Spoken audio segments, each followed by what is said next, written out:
താഴമ്പു മണമുള്ള തണുപ്പുള്ള രാത്രിയിൽ തനിച്ചിരുന്നുറങ്ങുന്ന ചെറുപ്പക്കാരി പൂമുഖ കിളിവാതിൽ അടച്ചുകില്ല.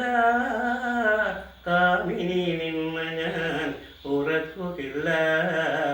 താഴമ്പു മണമുള്ള തണുപ്പുള്ള രാത്രിയിൽ തനിച്ചിരുന്നുറങ്ങുന്ന ചെറുപ്പക്കാരി ആരം കാണാത്തൊരന്തപുരത്തിലെ ആരാധനാമുറി തുറക്കും ഞാൻ. ഈറനോടൊത്തു നീ പൂജയ്ക്കൊരുങ്ങുമ്പോൾ നീലക്കർവർണ്ണനായി നിൽക്കും ഞാൻ. താഴമ്പു മണമുള്ള തണുപ്പുള്ള രാത്രിയിൽ തനിച്ചിരുന്നുറങ്ങുന്ന ചെറുപ്പക്കാരി ഏതോ